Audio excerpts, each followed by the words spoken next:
just in case. Get the chat up, yo. All right. So, I feel kind of twitchy tonight.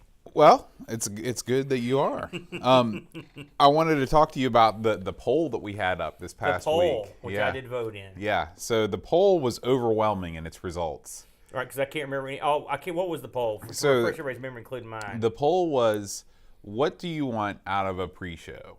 Oh, yeah, I do remember that. I know what I voted for. What did you vote And for? so, well, let me tell you the Oh, options okay. first. So All the right. options were, we could do an extra game, spend 20 minutes just playing an extra game just for fun before the show. Mm-hmm. One of the options was an Amiga game. One of the options was a non-Amiga game. Mm-hmm. One of the options was keep the pre-show as it is. Mm-hmm. And then there was just a like write in your own option. Was there an option like get rid of the pre-show, shut the hell up? There was none of those options. We don't want to give that option. Yeah, we out, don't want to really. get. Yeah.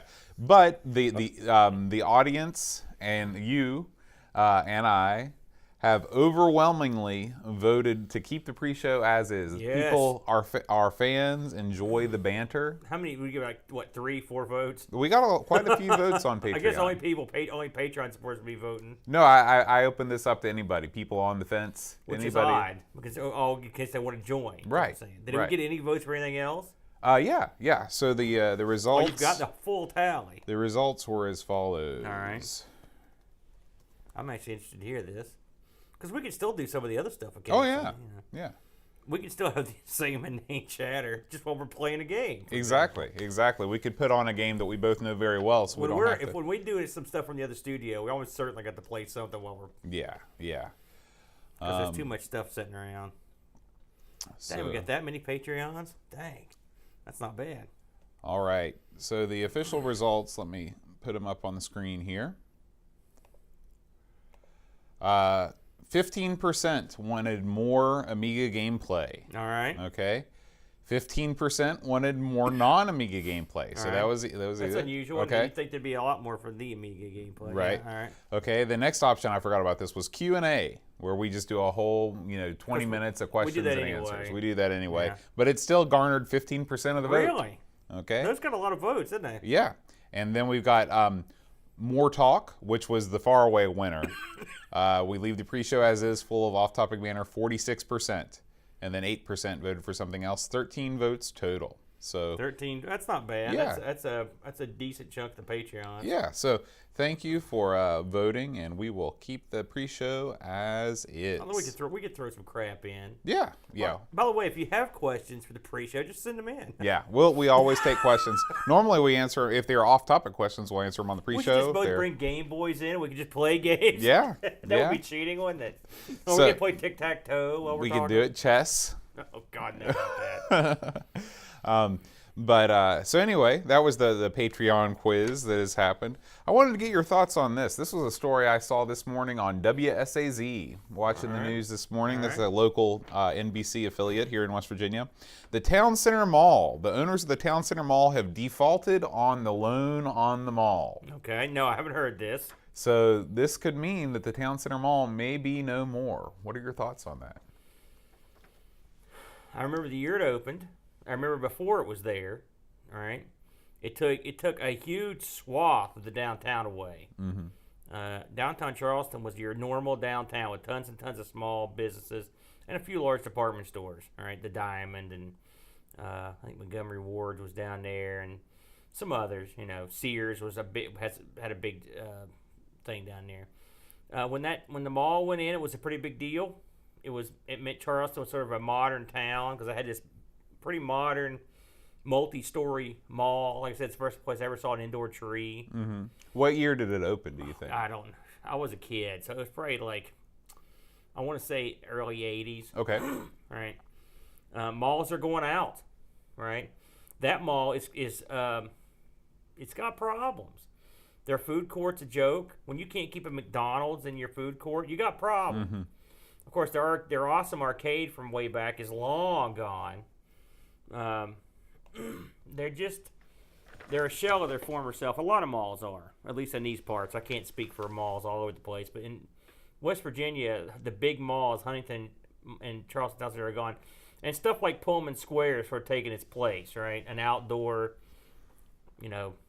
Well, it's sort of like a rose-colored glasses view of what old downtowns were like.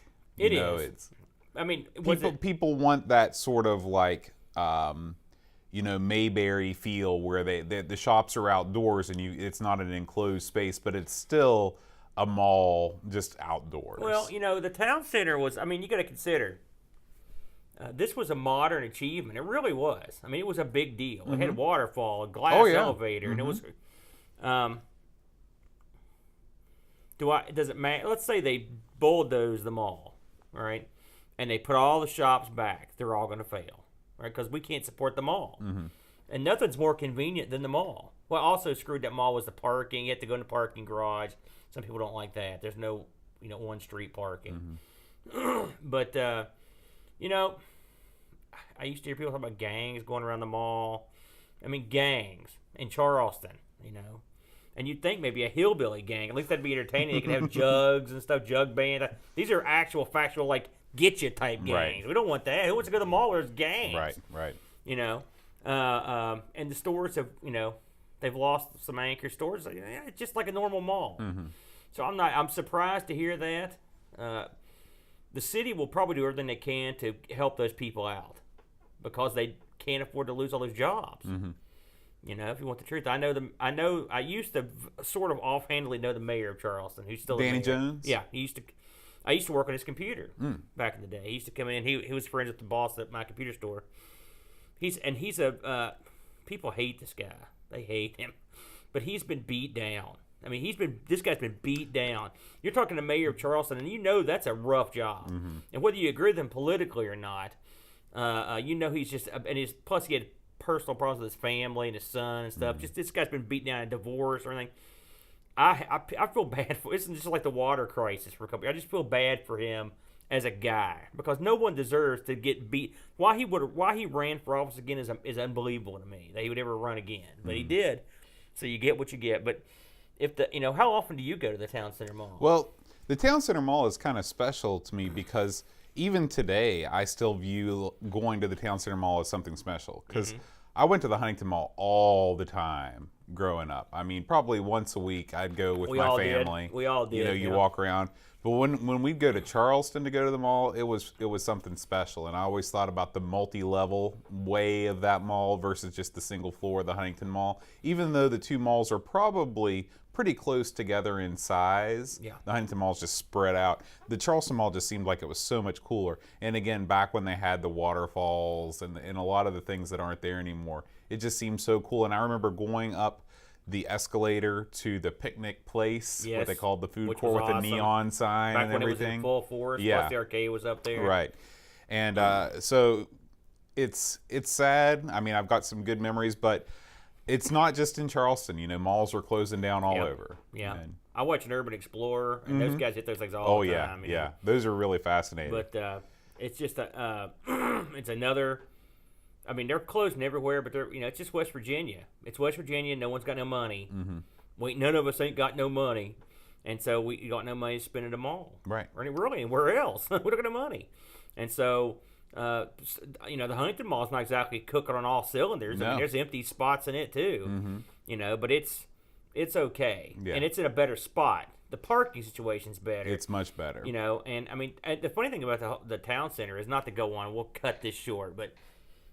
There was a time when as annoying as I am now to have to park at a parking garage and pay the money, it's really convenient, and it was also very neat to just walk right out of the parking garage right into the mall. I've never seen that before. I think that's really cool too. I still think that's. There were neat. a lot of things about I'm like you. We mostly went to the other one, and occasionally we'd go there. It sort of felt special.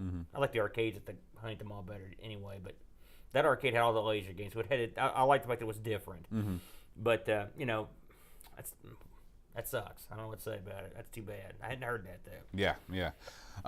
So had some gaming-related purchases. All right, what you got? This past week. My brother-in-law, Chris, he sent me a message saying, I'm at this thrift shop, and I see this Atari Flashback 2 for sale for $20. Oh, the Flashback 2? The Flashback 2. Okay, that's a good one. And I was like, well... $20? Think about this. your TV is mounted like high up on your wall, and your couch is far, far away. This thing does not have wireless controllers." And he's like, "Ah," and I was like, "Let me build you something better than that." So I've taken it upon myself to follow in your footsteps. I purchased a Raspberry Pi B. What is it? The Raspberry Pi 3. Yeah. Got one of those. Got a case for it. Went on eBay. And the 8-bit Do guys, they're the wireless controller makers. Yes, I have one of their items. A lot of their controllers are very expensive, but they make one that's very, very small. It's about the size of a Game Boy Micro. And it would be perfect because my brother and sister, or my sister and my brother-in-law, they want to play Nintendo and Atari games. That's their thing. And so they don't need they don't need analog sticks or anything like that. So these controllers, I got 2 of them for like $6 a piece, and they are on their way. They're Bluetooth, and they come with the receivers. Well, you don't need a receiver because the Raspberry Pi has. Yeah. Sorry, I'm thinking console. My bad. Yeah. And so that's the only piece that those are coming from Hong Kong. So what about the image? Have you got? So I've downloaded the image, and I'm just going to wait for the controllers to get in and just do everything at once. But I'm very excited. I got a little case for the Raspberry Pi, and I was delighted at how well it just kind of snapped together, and everything is neat. Yeah. Did you get the heat sinks for it or fans? I didn't get any of that stuff. Stuff's like $2. I'd get them. I'd get the heat sinks for it. Yeah. They literally are like $2 shipped. Okay. It's funny. I'm not going to go into it now because it's more something for the main show. But there's some Pi-related news this week. Okay. I'm thinking. No, I mean, here, a quick sidebar. But he didn't buy the Atari. He did not buy the Atari. Too bad. And I agree with everything you said. But the one thing about the Flashback, and I'm sure I've got the right one, the Flashback 2. It's the only one of the Ataris that had can be turned into an actual Atari. That's the rarest of the bunch. It's all screen on the board. You can put a cartridge slot in it and the switches and stuff. You can actually make an actual Atari out of it. It'd be kind of a fun project. Yeah. I've got a couple of them. I've got a Flashback. Somebody gave me one, and I've got one of those all-in-ones and a joystick that's Atari stuff. The Pi's better. Yeah. The Pi's better. Also, $20 is too much to pay for that, unless someone knew exactly what it was. That's why. Where'd you say it was a resale shop? Yeah, it was just like they a were Goodwill high. or There's no someplace, way that they thought that was that was good. Oh, good for you. I was surprised to see that. I thought when you bought your new joystick, I thought you had also got a Pi to play with. No, this is exciting. They were just two purchases that happened at the same time. But that was the other thing that I bought. I bought a pretty nice arcade stick. Where is this stick? It is right over there. If you want to go over and get it, yeah. When we play, I'm gonna go over and look at it. Is it now? How does it hook up? Now it is USB and PS2, and I'll tell you why that's cool. In PS2, you mean PlayStation 2. Oh, okay. Okay. No one has. PS2, like the old keyboard. That's right. Okay. I've got a keyboard there. A joystick hooks up to that. Oh yeah, that would be neat, but no. This is cool because I still am using the Xbox. Yeah. And there's a lot of, not so much for arcade stuff, but for like ZX Spectrum stuff, for arcade ports on the Genesis, stuff like that. And I've got another order coming in from China, a PS2 to original Xbox adapter. And so I'll be able to use that on that as well. I've got an Xbox to USB adapter, USB female. I wonder if that would work. I don't know. Wouldn't that be wacky? It would be wacky. And also, I made my own adapter one time too. So it looked nice. I'm anxious to go over and beat on it. It feels real good. The throw is not perfect for your old school Pac-Man and four-way games. It's got kind of a loose feel, but for shooters, any kind of a like top-down vertical shooter or side-scrolling shooter, it feels real good. Is it all cherry? Does it have I believe. in it? Well, the stick definitely has micro switches. Yeah. The buttons, I believe, are leaf switches. And you haven't opened it up? I haven't opened it up, but it just by feeling it, I don't get a click. But the click just might be really. What did it run you for that one?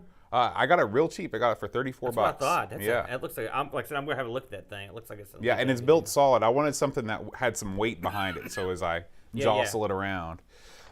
Very good. Yeah. So those were my pickups. This past weekend, Eep and I went over to Columbus. We went to another mall, Easton. Have you been up there before? Yes, I've been to Easton. That, you want to talk about expensive shops. Yeah.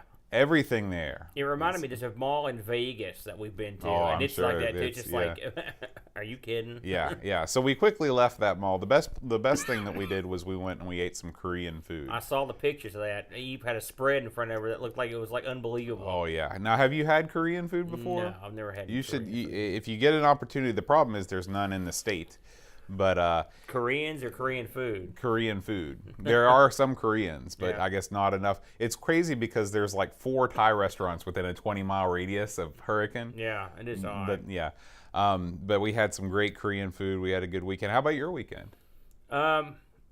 We had a pretty good weekend. I'm trying to think what we did before Monday. Or I did stuff over the weekend. I went to hang out with my buddies. I went Monday. Well, we went up to pick up the load of Amiga stuff, which we talked about on the last show. I believe that was right before I went. When did we? I'm trying. It's all. We recorded a week from a week ago today. That's crazy. So, and I'll get into that more in the main show. Yeah. But we had a great day. I was not exactly licking my chops to ask Teresa about going on my day off driving out to pick up Amiga stuff. I was like, but Teresa, when I told her, I was like, listen, I need to go to Lewisburg. She was like, oh boy, she couldn't wait. I was like, and so we took off and really got up to pick up the stuff. We were up there picking it up at like 11:30. And it's a 2-hour drive on the nose. Mm-hmm. And then, so we had all day after that to mess around. So Tree, being who she is, Teresa, I'm sure I've mentioned this, but she runs Teresa's History of the Paranormal webpage. I can't remember the web Haunted address. History of the Tri-State? Yeah. Mm-hmm. And she knows all when it comes to that stuff. She's a history buff, and she's really into like ghost stories and stuff. So the first place we went was a Civil War cemetery that's right there in Lewisburg. There was a battle in Lewisburg, a Civil War battle, right? Did you know that? No. And this was a old cemetery that, for in American terms, this is a pretty old cemetery. It's like graves from the 1700s even, which is, stuff from before 1776. I consider that pretty freaking old. Yeah. And so that was interesting. And then there was a ghost story in there, but there's a statue of an angel in here, and if you kiss the statue, you're gonna die. So the kid made sure to keep me far from the statue. So that was interesting. And then we went to another Civil War cemetery, but this one was only for Confederate soldiers. Okay. These are soldiers that fought for the South. And now this is a real interesting cemetery. And by the way, there's a big hullabaloo in the States right now about the Civil War and the Confederate Army and Confederate generals and the Confederate battle flag and all this stuff. All right, and that's fine. I don't get into it, but someone had defaced the cemetery, which is ridiculous. It is. And if you understand what's going on in this cemetery, it's even more ridiculous, because in this cemetery there are no headstones. Really, there's a mass. They buried 95 Confederate soldiers in the cemetery that were unknown. So it's a mass grave, and it's very odd when you walk in, because it's almost like there's a mound. There's a huge mound that takes up the whole cemetery, and it's in the shape of a cross, this mound. Have you ever heard about this? No. I've never seen that. This is in Lewisburg? That's right. Wow. And it's got 95 Confederate soldiers that I think they fell at the Battle of Lewisburg, and it's in a cross shape. Mm-hmm. And they just dumped them in and covered them up, and it stands pretty high in front of you. You're about eye level to the top of the mound as it goes into a cross. It's a big cross. I mean, it's like probably a half acre or maybe a quarter acre of just the cross, and it's in this little little field. No one could ever find this unless they knew to look for it. Teresa knew. So then we thought we'd go down and take a look at the Greenbrier, which is a resort in White Sulphur Springs, which is just down the road from Lewisburg. I'd only been past it as a child, and we got in, and this place is just enormous. This is where the wealthiest people around go to relax and seek medical treatment. The governor of our state runs the Greenbrier, and so very opulent, huge. I couldn't believe how large it was. Yeah. I mean, just immensely huge buildings and stuff. So that was real interesting. Yeah, Eep and I stayed there I guess it's been a couple years now. I knew someone I knew had been there. What did you think of being in there? Boy. Now, was this before they redid it? Yeah, no, this is after they yeah. redid it. How was it? It is real nice inside. Expensive? Well, I think we probably paid about $200 to $250 a night, which... Yeah, that's incredibly expensive. I mean, it is, but if you go to Myrtle Beach, and you stay in a nice place, you're going to pay that much. You're going to pay that much a night. I've never stayed anywhere that was even in the ballpark of that. I couldn't stay in the slave quarters outhouse for that kind of money. But anyway, the rooms are interesting because they don't look like hotel rooms. They look like the Lincoln bedroom. Every room is like that. They've got, real fancy wallpaper on the beds, or like the 4-post with the canopy and all that stuff. And I mean, it was something that was neat to do once. Neither one of us are in a real big hurry to do it again, but it was just walking around. When you stay at the hotel, you kind of have, well, even if you're not at the hotel, you can still walk around the resort. Nobody's there to check in. Boy, it's beautiful. Yeah, it's beautiful. And on the inside, they have all of these different rooms that are decorated in all these different ways, and art hanging all over the place, and lots of expensive furniture you can sit on. So it was neat. What did you do when you weren't sleeping in the room? Well, we spent a lot of time walking around outside, and we also, they have really great restaurants at the Greenbrier. Yeah. And we spent, I think we got, part of our package was we got some money to spend at the casino, so we went to the casino. Oh, I forgot about that. Yeah, there's a casino there. And what I thought was neat is they actually still have rows and rows and rows of like really, really old slot machines that still take silver dollars. And of course, my gambling budget, I spent about $5 silver and I was done. But it was neat to see those, because when you go to Vegas, you still see the reels, but you don't see the machines that are this old. I mean. Teresa was demanded that we stay there sometime. So I'll inform her when I get home that will never happen. And also, I mean, we were talking about it. She was like, "Come on, just get lunch in there." And we looked at the lunch menu, and just right away there's a dress code. Yeah. And I was like, "No, it's us out." Yep. So, this is not my kind of place, I'm afraid. They do have jackets that you can wear, because I think I had like a polo shirt or something like that, and I didn't realize I needed a jacket. So they'll give you a jacket. Let me tell you something. I don't want to eat at a restaurant that I have to dress up for. Screw that. The Greenbrier is not the place for you. No, it's not. A tree wanted to go. It is opulent, but that's fine.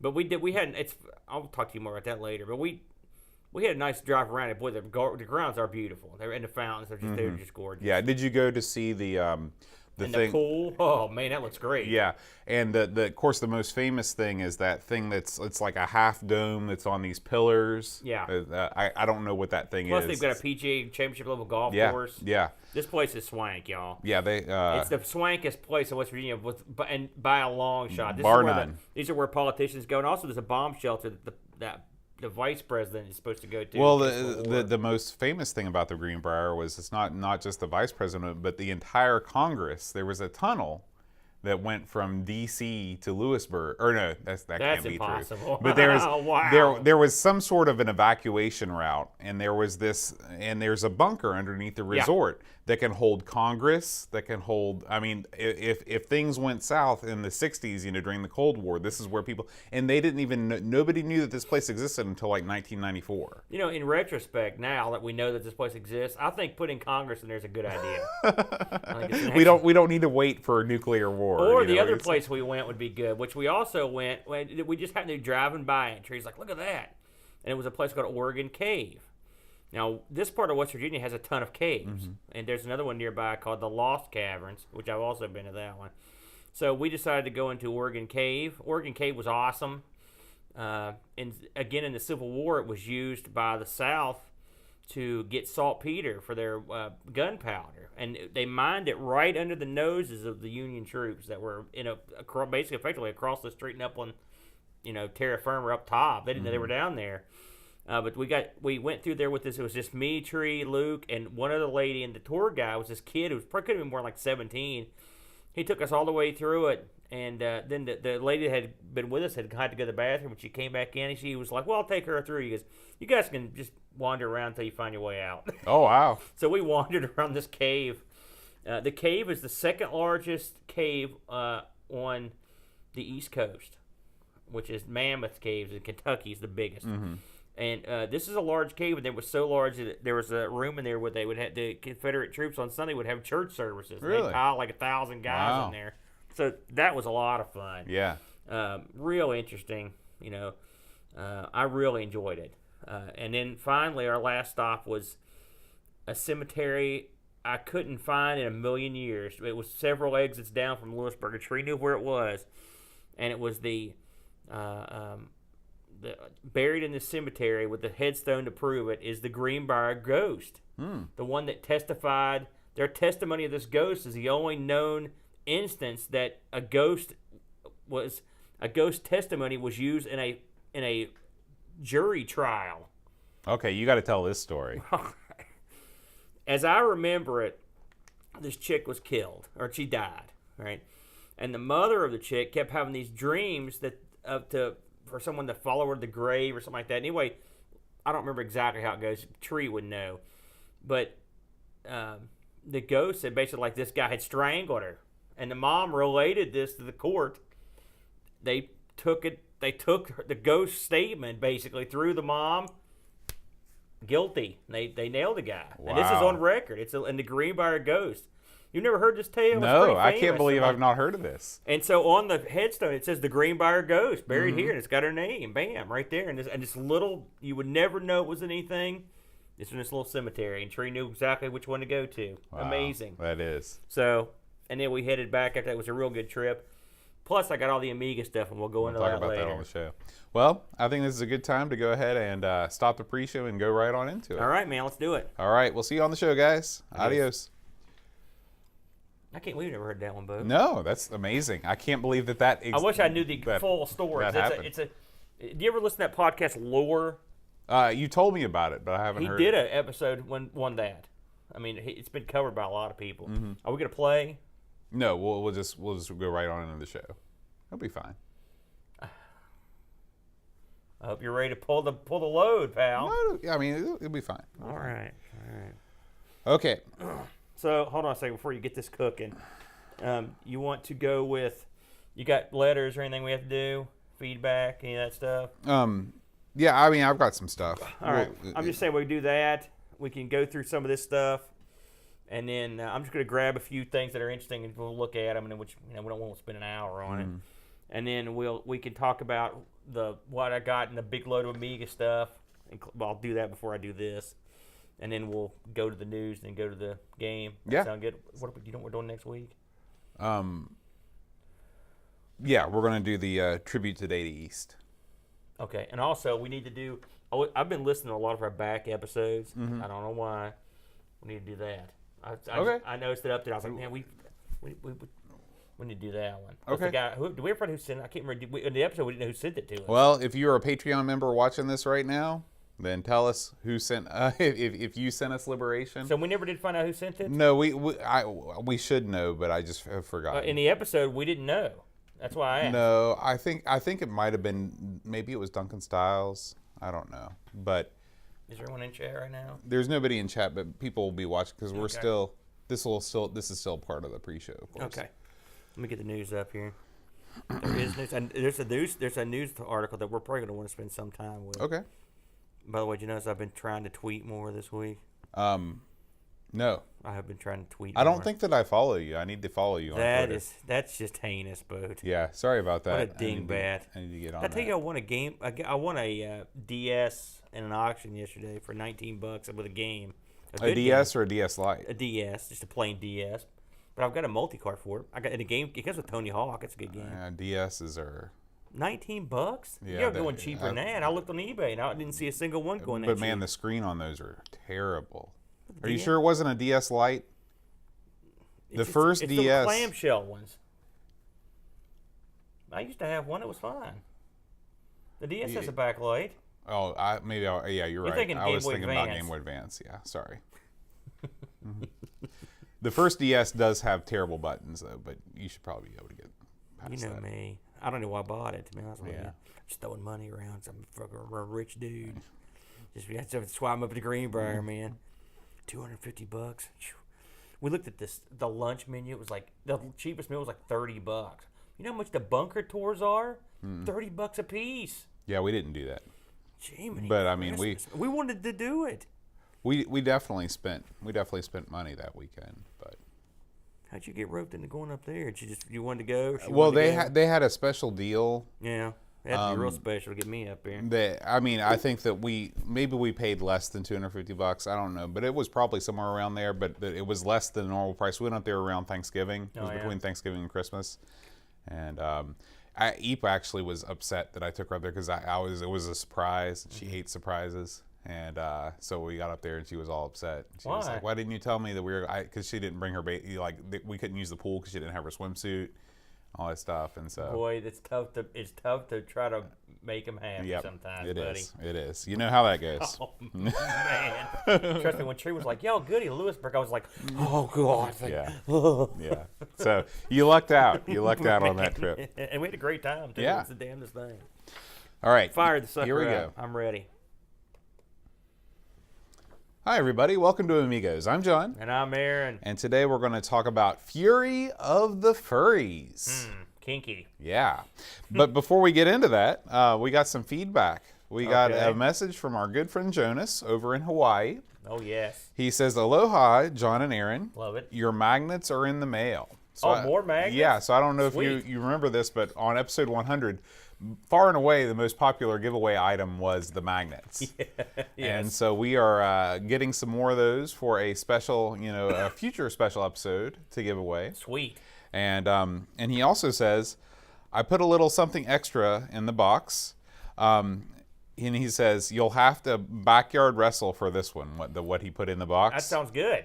He says, "I only had time to retrobite the keyboard and one mouse." Uh-oh. So- Okay. Well, the good thing, Jonas, is that I'm pretty sure I can beat the tar out of a boat in a backyard battle. I'll cheat. I'll Sacrifice myself. I'm like the think- necro butcher.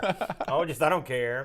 I'll be the first to admit that you could totally take me down in backyard wrestling. Yes. That would be that's the 200th episode. I always picture it being your backyard too. Oh, you yeah. climbing up on top of the roof On top and of the right off. building, like freaking Mick Foley Yep. dropped the big elbow elbow. drop. Yep. He missed that elbow, by the way. Oh. And of course, the biggest event of last week, might be a little bit longer than a week now, was your birthday. No. Please, let it die. And so, I got you a little something that I wanted to give you live on the show. Oh gosh, Boat. Good grief. Oh, thank you.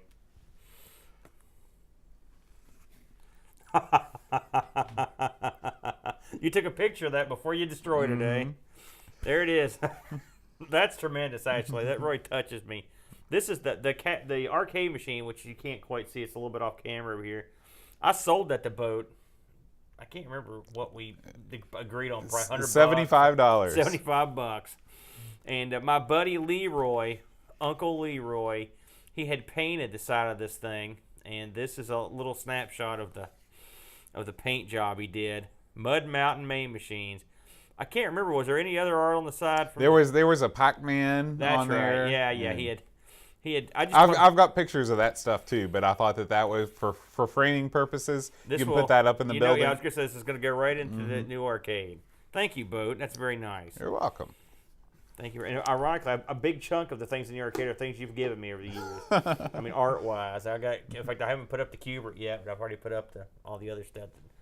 And I'm going to put my Amigos magnet up in there too. Right now, it's on my fridge at work. So. It's gonna the magnet will come in handy because those walls are magnetic, right, in the building. Yeah, they're magnetic, and we've got magnets holding up a bunch of stuff. You haven't been over there for the longest time. You need to come over this weekend. You haven't had me over. You're having parties with I haven't had me over. Chudley and Matt. You're having just you could have came over for the draft last week. Well, I couldn't have come over for the draft. I had other plans, but.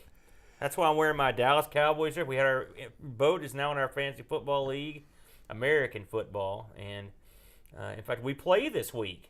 I don't know if you watched any of the game last night, but By the way, you're out of the suicide pool. Yeah, I did not do well. I and- picked the Patriots to win, and Brent's out. they as lost well. in a glorious fashion. Yeah, and they got crushed Yeah, at home. I was yeah, surprised. yeah. But we had our fantasy football draft in the arcade. It was the first official event we've had in there, and it went pretty well, all things considered. But Bud had to be out that day. But Yeah, that was actually 2 weeks ago, and we talked about it on the podcast was already. it 2 weeks ago? Yes. God, what did I do last week? Help me out here. Last weekend, you were preparing to go get all your Amiga stuff. That was Monday. Mm-hmm. And so the 2 days I before went that. to Chudley's house. Right, which you didn't invite me. That was why this whole thing started. When you say, you never come over, and I said you're out gallivanting with your other friends all the time. Oh yeah, gallivanting. That's what it was. You just gallivanting. There's a reason why I ordered that Amiga stuff on there. Let's talk about that. Shall we? Is there any more feedback? No. Okay. That's it. Good job, Jonas. By the way, thank you very much. Yeah. Your minutes are always welcome and a hit. Aloha. I wish I could say that without sounding like a jerk. You know what I'm saying?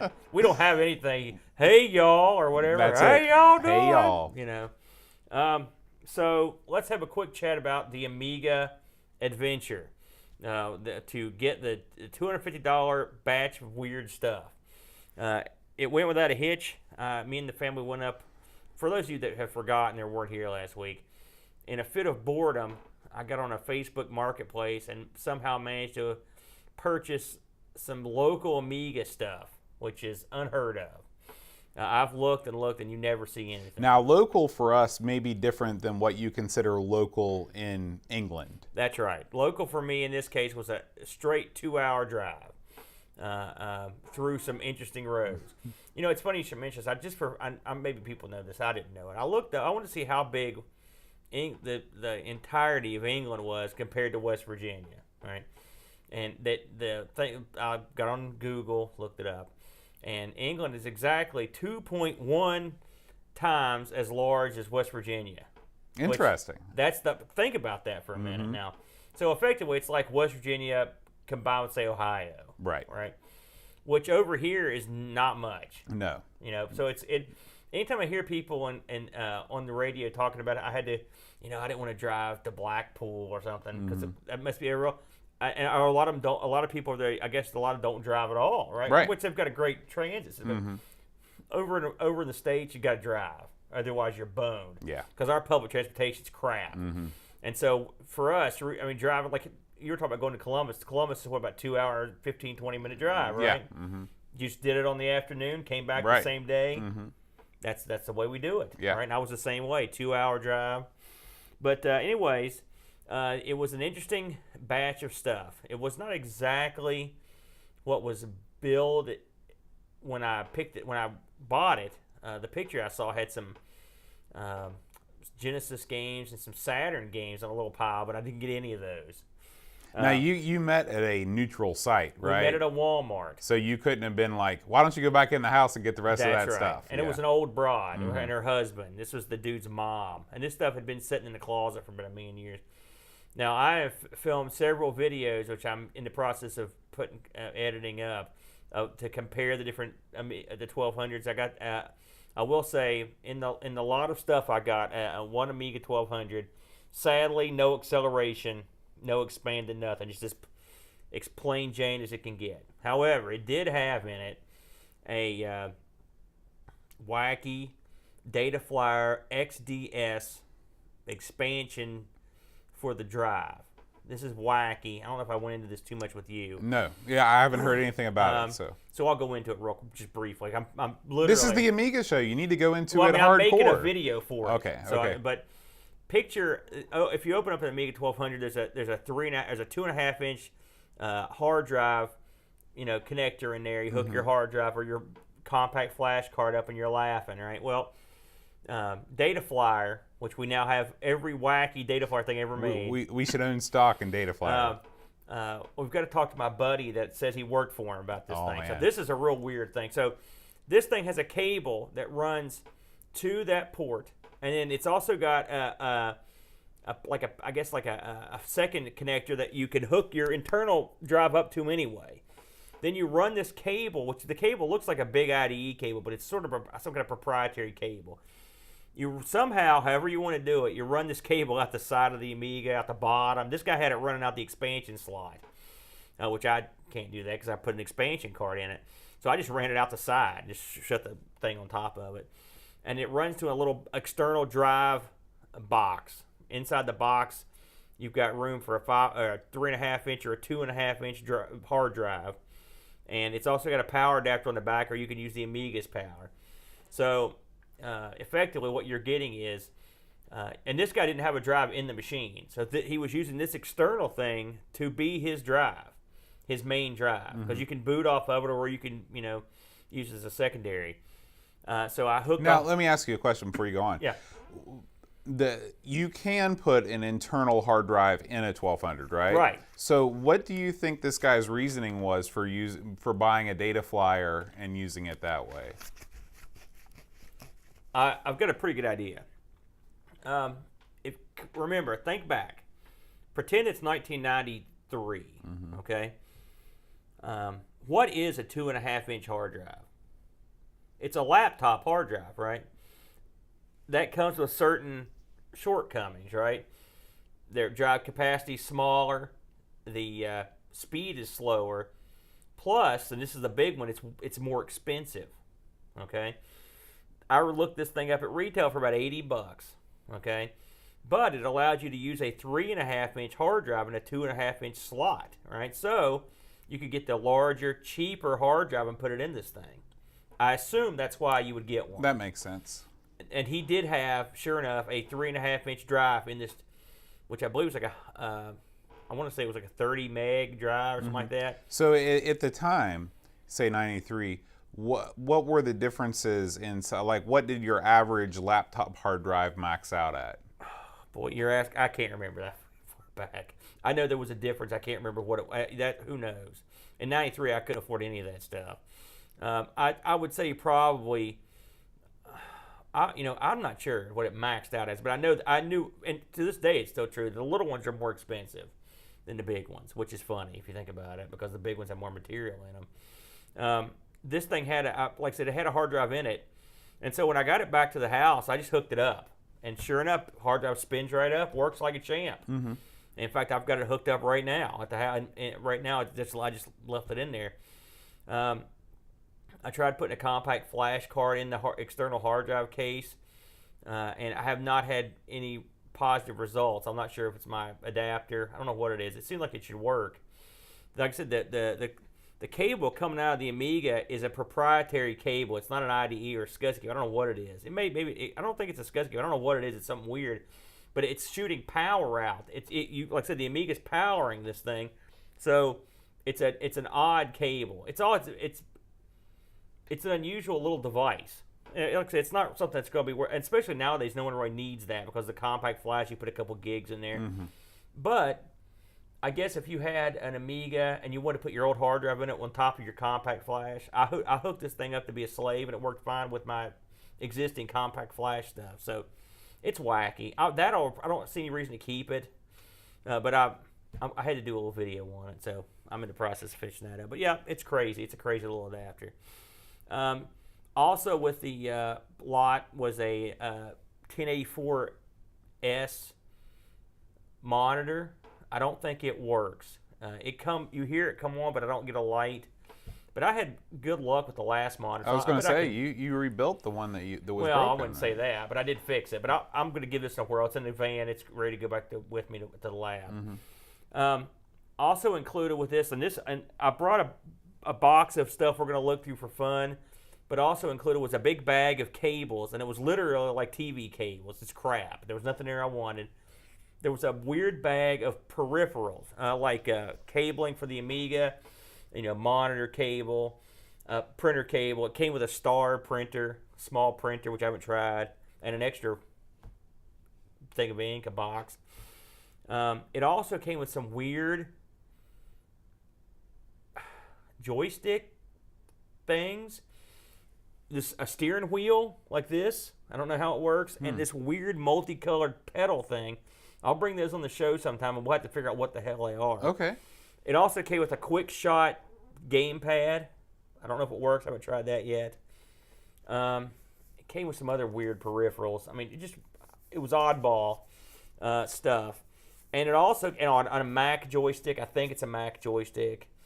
And then it also came with the Mac. And what was the number of that Mac? Do you remember that? I think it was a 6220 CD. Yeah, and it's a CD-ROM based Mac it was a Power PC Mac with a disk drive, and you said it's probably a hard drive. I have not hooked up the Mac yet.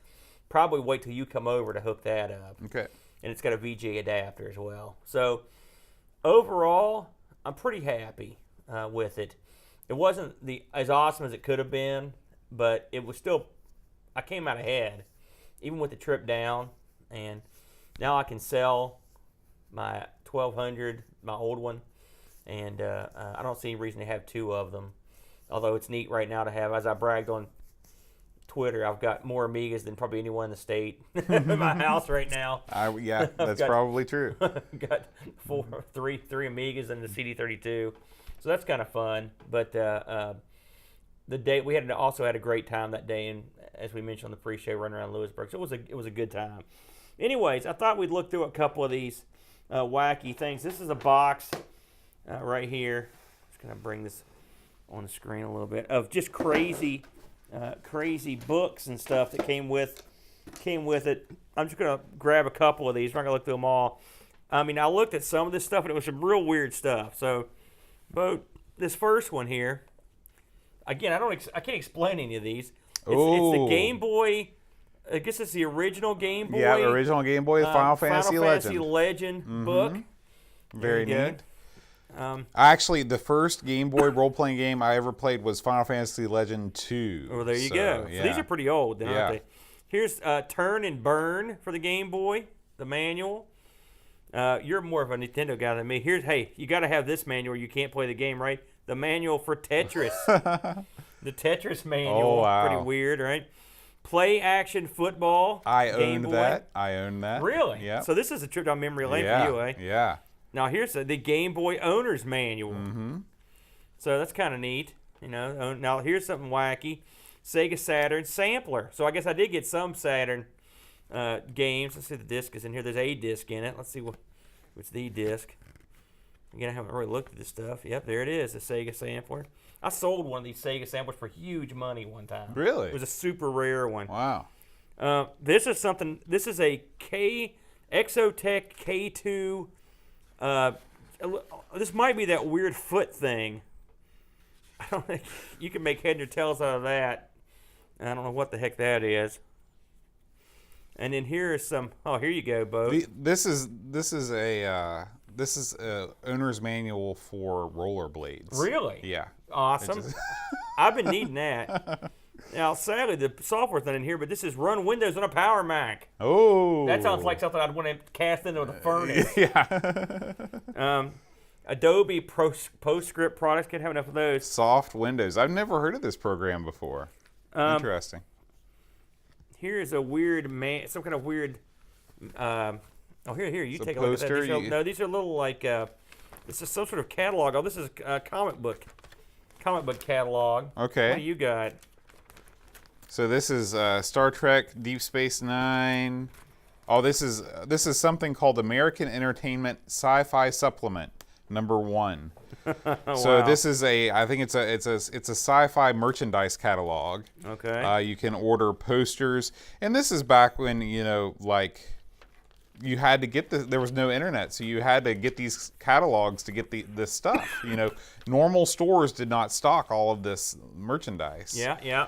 So Now here's some really interesting neat stuff here, Boat. Look at this. This will come in handy. 1084S monitor owner's manual. Cool. And then we've got the 1200 guide. Gotta have that. The AGA supplement. Gotta have that, the right? AGA supplement.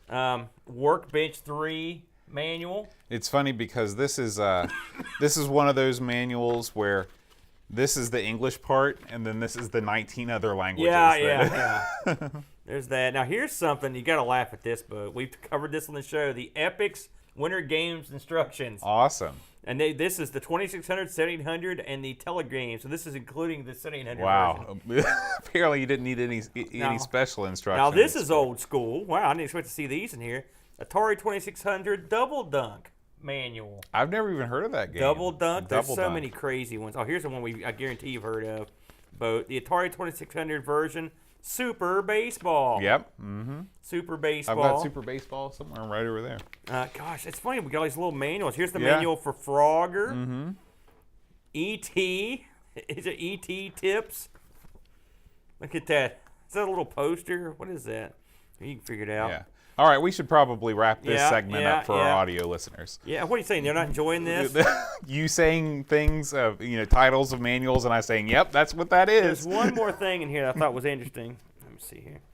Here is the manual for Deluxe Paint 4. Now that is a manual. This is back when they made manuals for real. This is the, spiral bound. I mean, you need to have a manual like this, obviously, for something like could've used Deluxe that Paint. back in the but day. that's a really cool thing to put on the bookshelf. And lastly, and this did not come with the batch, but I accidentally bought this last week.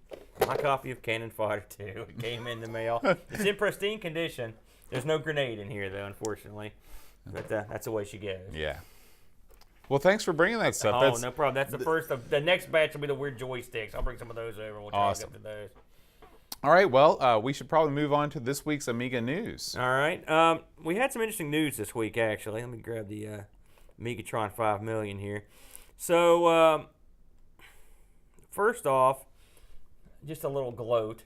We, in fact, finally hit 200 members on the Google Plus page. So, congratulations to all the members. Good job. Thanks for lingering. We actually occasionally get some action in there. Yeah. So our buddies over at the company this week released another one of their famous EXE all-in-one Amiga files, 2.6 version for Fire Force. I like the caption here. A military action shooter you might want to play. Yeah. I mean, maybe. Well, they took the time to do it. So if you're into that sort of thing.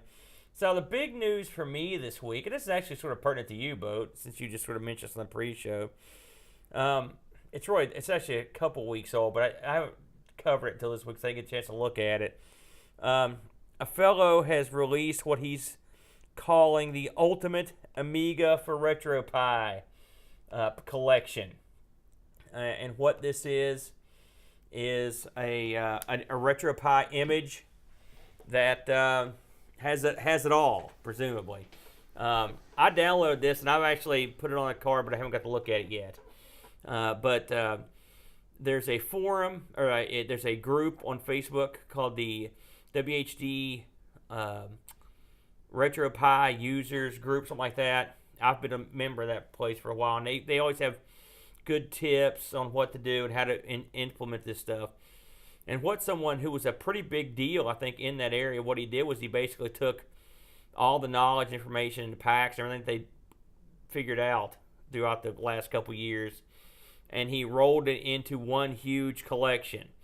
The collection takes over 60 gigs to install on your SD card. So if you're going to get this for your Pi, you're going to have a above a 64 gig card, and it's pretty massive. Now that said, and I mentioned this on Google Plus, this collection did not sit well with the movers and shakers on the Facebook group, which they never do. And I guess they're upset because it's just like any of these collections, like we've talked about with pinball, we've talked about with the fighting game collections. People are afraid they're not going to get credit for what their work, or which I can understand. That said, I can tell you firsthand that cobbling together these images to get your WHDs to load is a pain. It's very difficult, and I've read nothing but good things about this collection. The guy doing it was a real ace, and he's already released an update pack, and he's got another one coming because people are sending him fixes. And so if you're looking to get in the Amiga game and for on the cheap, you can get you a 128 gig micro SD card, a Raspberry Pi, and you're pretty much in probably for under $70. You know, the performance is good. You know, it'll run all the Amiga stuff pretty well. You know, if you don't have a problem with it, we're getting into it's like a double gray area. Really, you've angered the people that helped figure out how to use the collection. Plus, you of course are also pirating a bunch of crap. Right. So. And not only that, it's really triple because you're also presumably probably not owning the workbench ROMs that you need to run this stuff. Yeah, you know, I mean that's absolutely true. You know,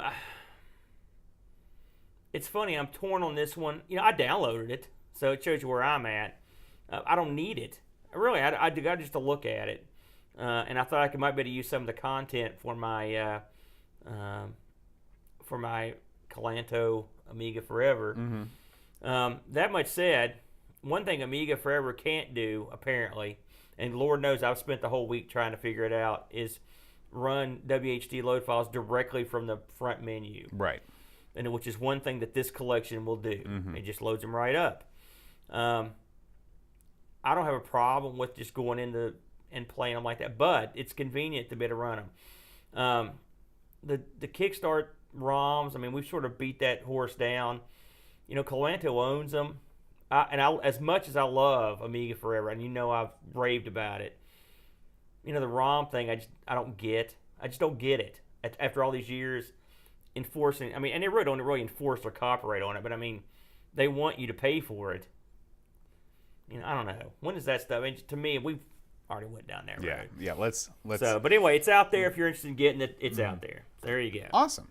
All right. Well, let's go ahead and move over. We only have one site update this week over at everythingamiga.com, and it is Dreamcatcher again. He's done a sequel to his article on Masters of the Universe for the Amiga, and this time I couldn't believe this. he takes a look at the C64 version. It's not really the C64 version; it's the C64 Masters of the Universe. He just must be on a He-Man kick, and so he really does a great job. And actually, I think this game doesn't look too bad. It's called the Illirth Stone, and if I scroll down here, it sort of has a. I like the skulls cracked. That is, you know, one of your scoring metrics, and it's got almost like a Sierra King's Quest type, you know, screen where, you know, your sprite is small and the backgrounds are very detailed. Of course, this is not a it's not a point and click adventure game, but it looks neat. It looks neat. Did you get a chance to look at this? I looked it over. You know, I never had a C64, as you know, and looking at stuff like this, if you consider the era, and I think that's the Spectrum version. Mm-hmm. If you consider the era when this was out, all right, you're talking way back, and consider the era of this when C64 was there and there was no Amiga and Atari ST. I wish I'd had access to one of these because the game screens look awesome. Mm-hmm. And I mean, coming from the Coco, and I love my Coco, don't get me wrong, and I know you loved your Atari, Mm-hmm. but I mean, this is some good looking stuff. Yeah. You know, and it looks like the kind of game I would have loved. I like stuff that felt open ended, Mm-hmm. even if it wasn't. Mm-hmm.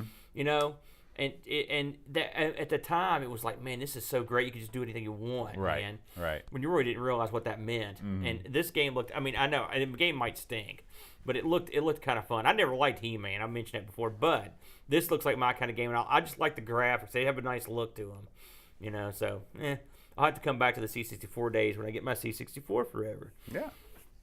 All right. Well, that does it for site updates this week. So let's go ahead and roll on over to this week's game, Fury of the Furries. All right, let's get into it here. So, this is a game that Bode, I believe you had done a Amigos plays on a while back. I did. This is the first time I'd already had a look at it. So, this game came out in '93. It was developed by an outfit called At Reed Concepts. They didn't do that many games on the Amiga. They did something called the Brainies. Well, it's a long story.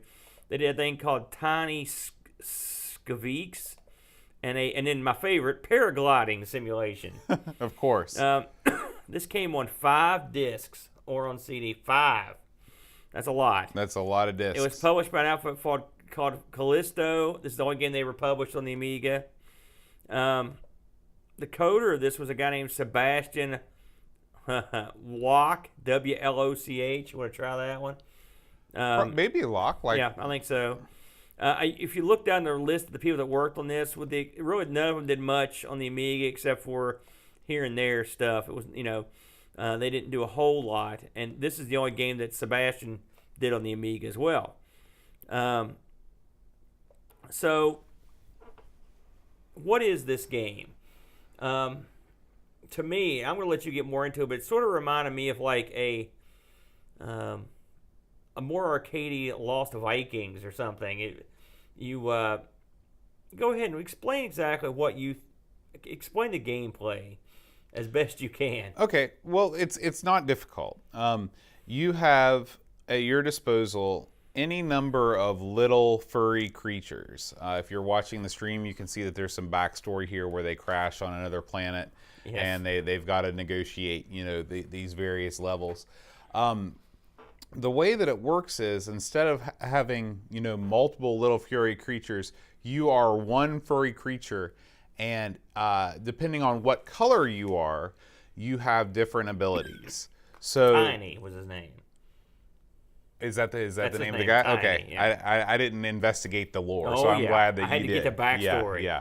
And so, for example, if you are a yellow guy, you can shoot a projectile, and dispatch your enemies. If you're the red furry, you have monster teeth and you can bite through things, walls and floors and things. If you're the blue furry, you can swim underwater. The green furry has a kind of a bionic commando or ninja rope, like from Worms or something like that, and you use that. And so basically each stage gives you different challenges that you have to solve based on what furries you have to choose from. And to choose your furry, I think that this is one of the genius things about the game. They didn't make it a difficult keyboard combination. In fact, you don't even have to touch the keyboard. That was always the problem with Lost Vikings, if you remember, is that you're constantly taking your hand off the controller to go to the keyboard. That was the big flaw. Yeah. Right. So in Furry the Furries, all you have to do is hold down for a second or two, and then you actually have down on the bottom of the screen, you can see all the different colors of furries you can choose from. You just press left or right, hit the button, and you're immediately that color. Yeah, that's a better system. Yeah. And that would have been even easier on Lost Vikings. There weren't as many Vikings. Yeah. So, I don't know why they didn't go that route. Yeah. So that's basically the game in a nutshell. The early levels start out very easy, and they basically demonstrate, they're there to show you how to use the furries. And as the levels progress, it opens up so you'll have more different furries to choose from. Another thing that's kind of interesting about this game is that you don't just automatically start with all the furries all the time. Sometimes you have to go through these portals that look like confetti, certain color confetti, and when you go through that portal, you get access to that furry. And so just depending on what kind of challenge the level wants to throw at you, they might give you all of them from the beginning, but you might have to figure out how to access the particular furry that you need to complete the challenge. The thing that threw me out, it's funny, when I first tried this game, I sat down and played it, and I was just bebopping along, had no idea what the concept of the game was, and got to a point where I was like, I can't jump to that. And so then I got interested in the bouncing concept, right, which is bizarre. It is. Explain that. Yeah, so that's another big thing in this game. So the jumping is kind of exponential, where it's almost like bouncing a ball with infinite momentum. So when you jump at the beginning, it's just a little jump, and then you double jump, and it's kind of like the triple jump that Mario has in Super Mario 64, if you've ever played that, where your first jump is small, but your successive jumps are bigger. But in this game, you don't have to have any sort of facility at all with the controller. If you hold up, you'll just bounce until you get to your highest bounce. Now, I remapped my controls almost immediately to give myself a button for jump, and that made things a lot easier because a lot of times these jumps are very precise, and if you if you're pressing up to jump, you're a lot of times, especially if you're playing with a 360 pad like I am, you accidentally hit another direction as you're trying to jump up, and that's catastrophic. You just instantly described one of the biggest pains in my hiney was the controls of this game. It is, how can I describe it? It does not feel very console-y, let's put it that way. It's that loosey-goosey, Feels floaty. Sort of a PC, like Jill of the Jungle, I mean, and don't get me wrong, it doesn't mean it's bad. It's real loose and weird, and it took me in between, which I could deal with that, and I could also deal with bouncing the jump, but doing both and hitting up, yes, that was a real. I had all kinds of trouble. The funny thing about this game for me is I didn't have any trouble getting past the first. Gosh, I got pretty decently ways in the game. I was like, man, this is so simple, it's ridiculous. They do a decent job of making you not feel like an idiot. It's one of the few Amiga games where I could play through it and I was like, hey, I'm great. Right. As opposed to like, I'm horrible. Why am I doing this? I thought the guys were suitably cute. Or guy, Tony, and the bad guys. The game is trying to the best way to describe it. It's unusual. It's different. That's for sure. I don't think like I said, saying it's like the Lost Vikings isn't really fair. It's not really. It's way more arcadey than that. One thing that I want to touch on is the music in this game. I loved the music. Yeah, the music was really good. I'll play a little bit of the track here. And as we talk a little bit, the music sounds like, it sounds like a song. It doesn't sound like this is what we threw in at the last moment to give us some background music. Like, it's got structure, and I think that it really fits. It's not too intense. It's a little bit relaxed, and it helps you relax as a player as you're playing. The musician for this was a guy named Frédéric Moult. This was made by, the studio is French, by the way, in case you didn't know it. And the other head musician was Olivier Balmerte, something like that. He didn't do anything on the Amiga.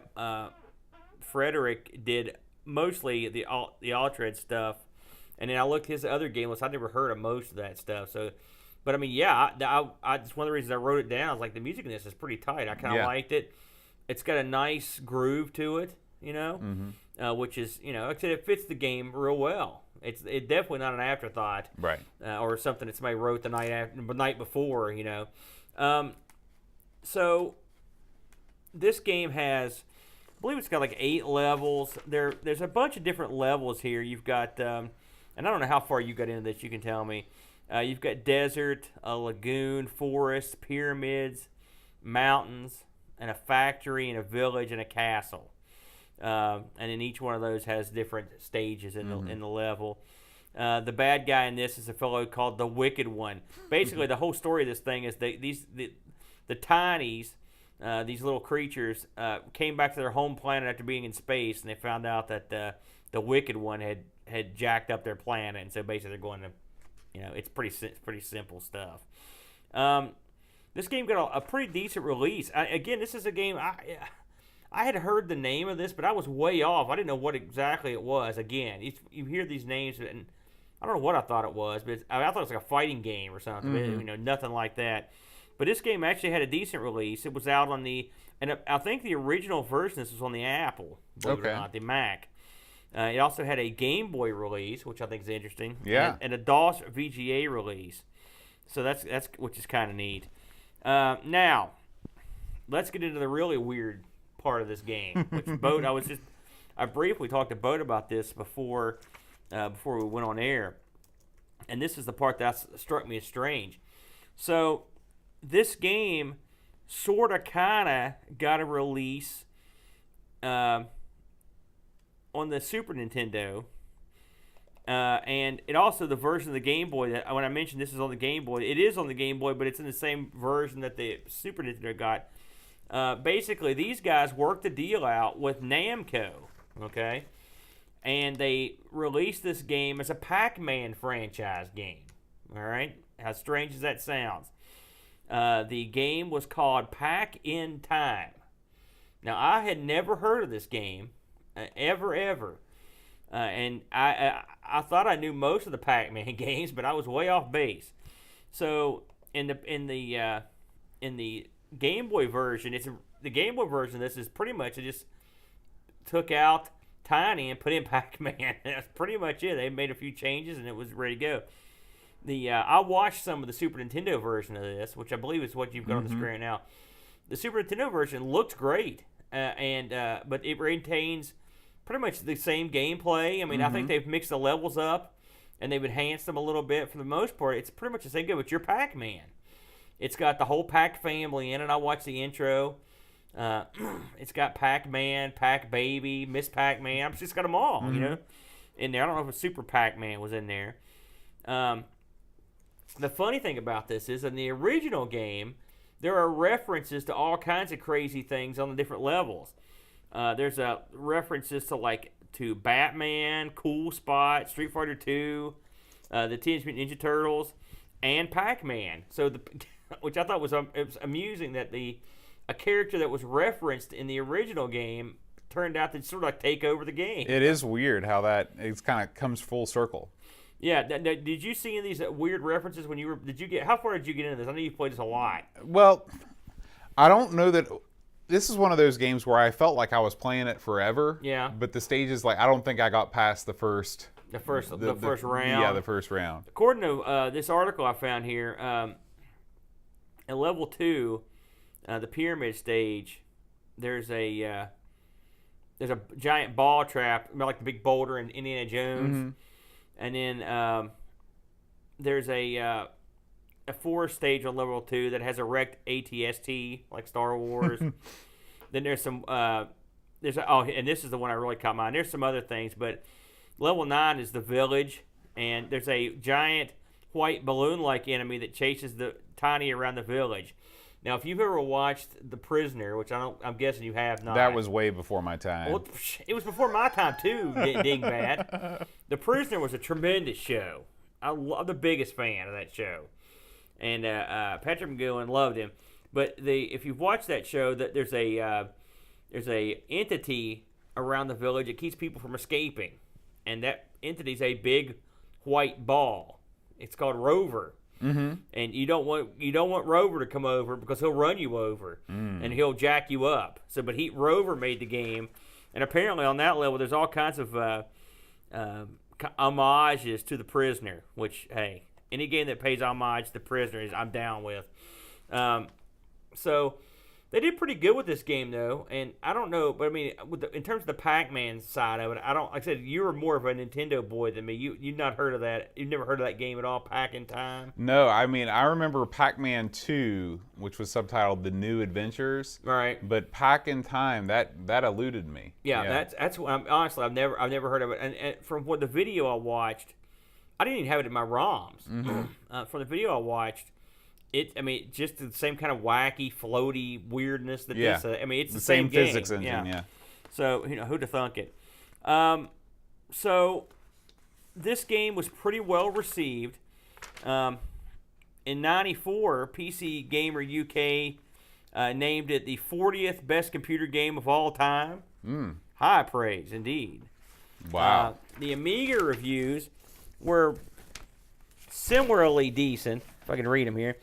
80s and 90s. Have you ever have we ever mentioned a magazine called Amiga Dream? I don't know. I swear every week there's a new magazine that we. Every time I look at this, I'm like, what the hell is that? Man, Amiga Format gave this like a 55%. So they didn't like it. Amiga Power 77. The One gave it a 90, and Amiga Dream gave it a 90, so they liked it. So it's sort of I don't know how you get a 55 out of this. That's a pretty crummy score. Yeah. I don't know why got a score that low. A little bit about Callisto Entertainment, which is the publisher of this. I found this kind of interesting. So they were around back in the day, and they got picked up and bought by Mindscape. Okay. So then in '96. Nicholas Guillaume, G-A-U-M-E, Guillaume, who I guess ran the company, bought back 100% of it from Mindscape. He bought his company back, effectively.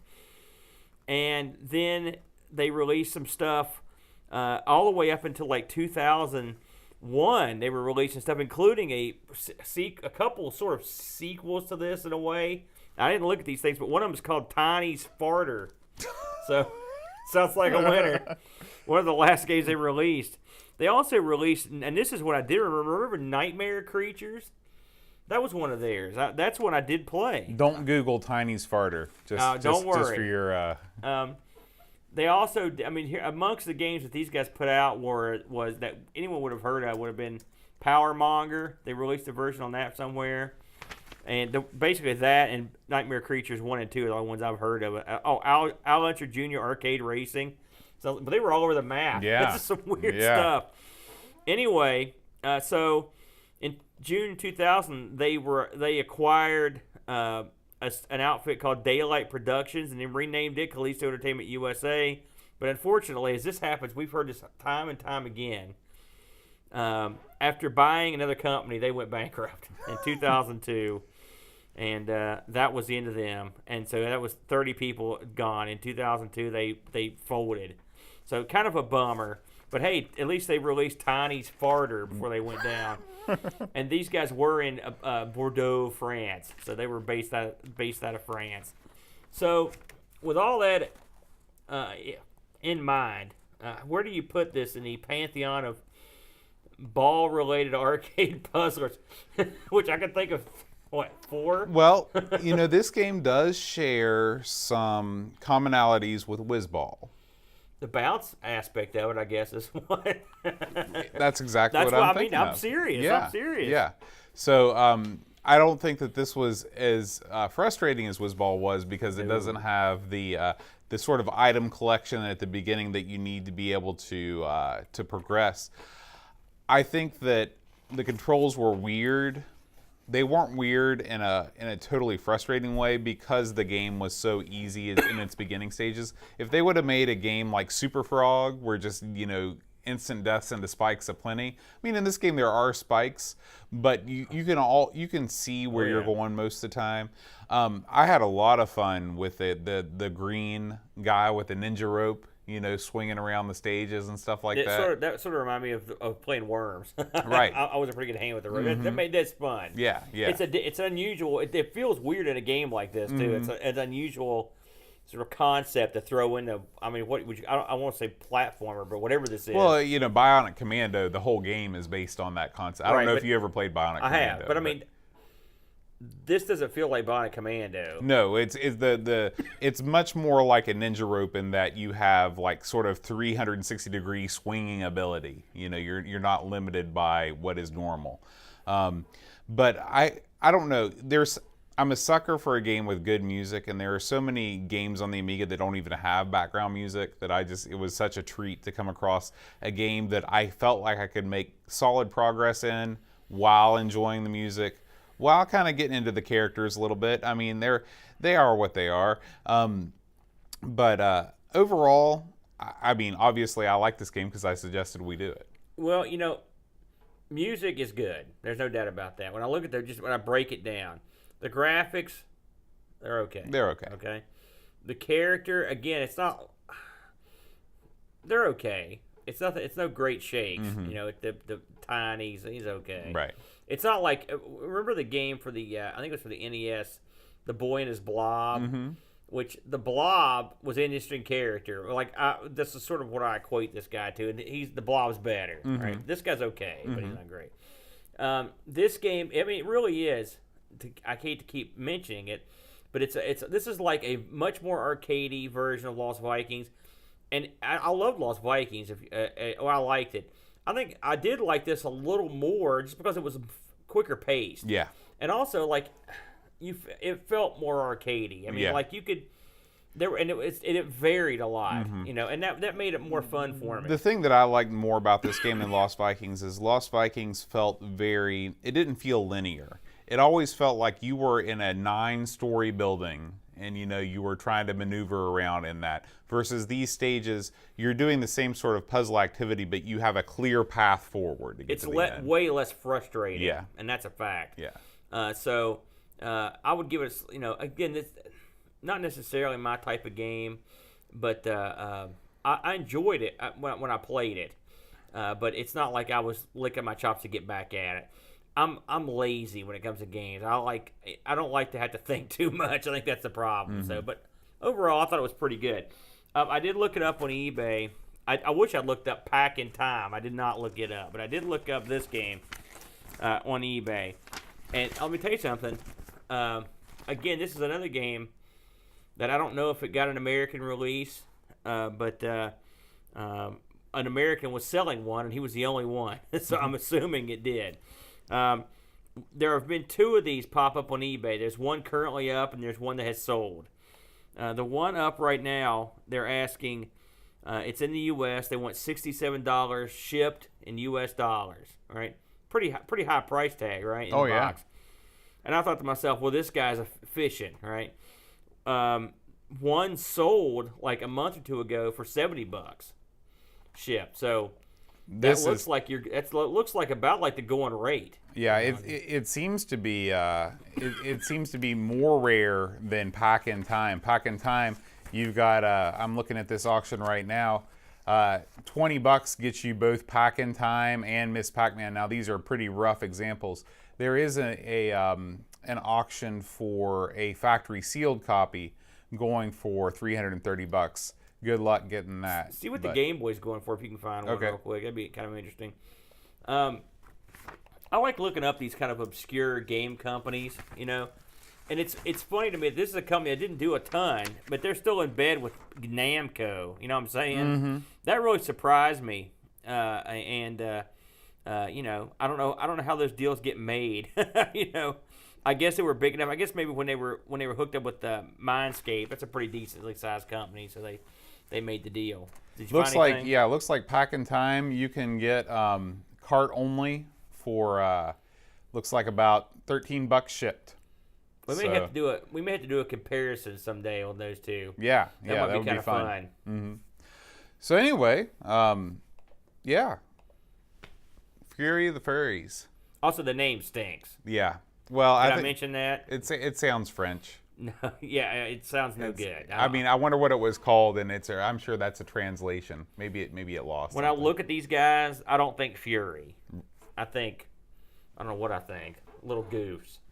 And we really, it's well. Would you rather it be called Little Goofs? I mean, how many little? It's like a tribble with big feet and big eyes. Yeah, basically. It's a little. But I mean, how many times have you seen that kind of concept? A little fur ball. You know, I could have done. I mean, they could have done. I think I would have chosen something a little more interesting. What would you have chosen? Well, the blob angle I think is okay, but it's sort of been done too. So you know, what is an unrepresented item in video games? Let me think here for a minute. How about I don't know, porcupine. That'd be kind of neat. Why not a porcupine or some sort of mythical creature? Well, I think that's all I got. See, this is why I don't make video games. I think that you need to have something that is a little bit more nondescript, like a blob, because you're going to be the different abilities of these things. You know, you want to have something that they can assume it without changing too much. I think a porcupine could pull off all the stuff this guy does. Oh, sure. He shoots. He bounces. He also swings. The swinging, I mean... What you're describing is Sonic the Hedgehog, though. Yeah, but he's a hedgehog. I'm talking porcupine. Porcupines are cute. A sloth. That'd be another good one. Well, sloths are unrepresented in video games, for sure. And they're super cute. They are super cute. So. I'd love to have a pet sloth. Really? Well, probably not, but in my mind I would. You just said that to close the conversation. Let's call it what it is. I want to thank all of you, of course, for listening. And we are going to be we're streaming tonight on Twitch. Our YouTube situation is weird right now because for whatever reason, the chat functionality on YouTube Gaming is not working for me. So if you want to watch us live, you'd be best served by subscribing to our Twitch channel too, so you can get notified. So when we do start streaming on Twitch, we can, you'll get notified and you can come in. I'd like to thank Gary Hucker for stopping by in the chat, and also Lurker74, who I believe is Jason. So thank you guys for stopping by and taking part in the show with us. Gary says, great to hear you have a working A1200 now. Yeah, oh man, let me tell you, having that second mouse button and not having this weird lock is it's great, and it's also much whiter than my old one. Sweet, nice touch. Yeah. And I'd also like to thank, of course, Hall of Light for all of the disc images that we have on when we were showing the playthrough. And finally, you might have noticed that we look a little bit more clear this week, and this is the first episode that we're filming with our brand new Panasonic G7 camera. And so this was all paid for with the help of our Patreon supporters. So you made this happen. You can see me and you in glorious high now definition. they need to pay for some masks. And then we'll be laughing, or some sort of veil. Would also be good. And so I want to thank our Patreon supporters. If you want to support Amigos on Patreon, you can go to patreon.com/AmigosPodcast. Hey, wait a minute, hold on a second before you do this.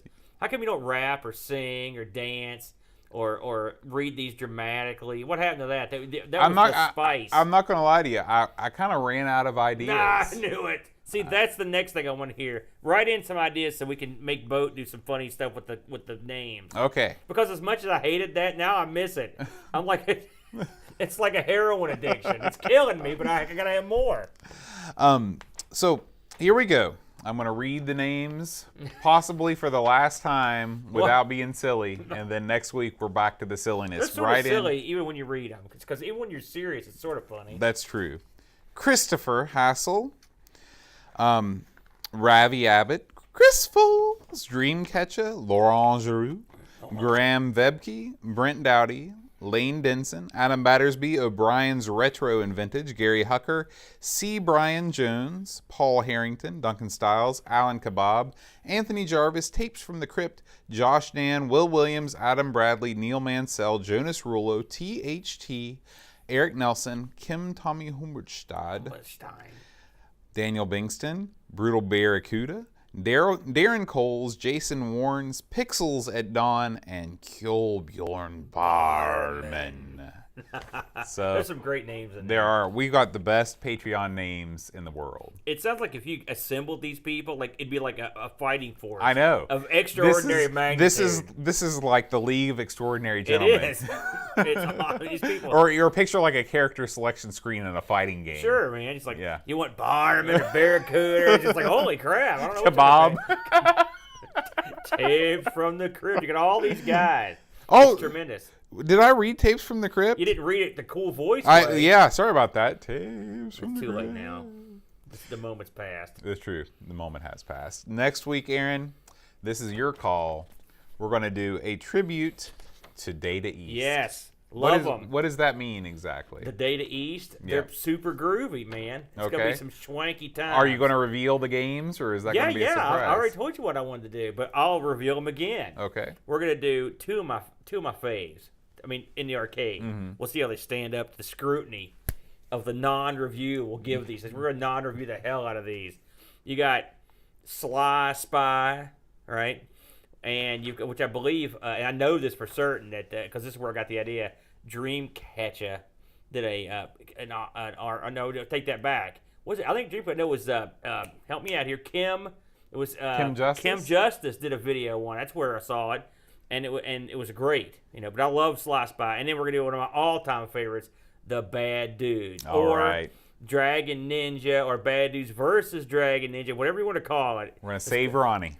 We're gonna be bad. That's we can do right. the cheer. It's gonna be great. We're gonna save Ronnie. All right, so tune in next week. Hopefully, we'll be back on schedule. No chance. 0%. Just tell them what happened this week. Don't blame me for this one. So this week, I'm starting a new part-time job, and I've got the training for that on Monday. So this will go up on Monday. You'll still hear it on Monday, but of course, we're recording it on Friday. But we're hoping to be back on Mondays. I'm not foreseeing any crazy things happening between now and then, but of course there probably will be. Who knows? See, last Monday I was in a cave. I had no idea. So weird things happen, but wherever we are, whatever we're doing, we'll be back at some point in the future. Cranking out another one. That's right. Until then, guys, adios.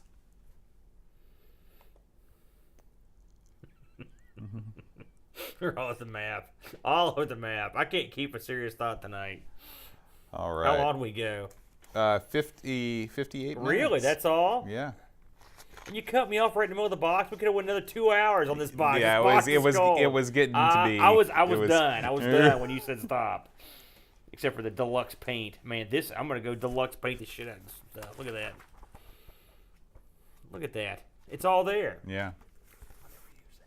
That's Sell that thing. Yeah, you need to you need to make some of that money back with some of that stuff. Are you kidding me? All I have to do is sell Final Fantasy manuals. Those suckers will pay for anything. Right, I haven't looked through here at all, so oh boy, that's a real winner. Vista Pro manual. It looks like we hit the good stuff. Command and Conquer for Mac. Game Select Matrix. That looks like a ton of fun. Card game. You know what I meant to mention that I forgot? I was talking to our buddy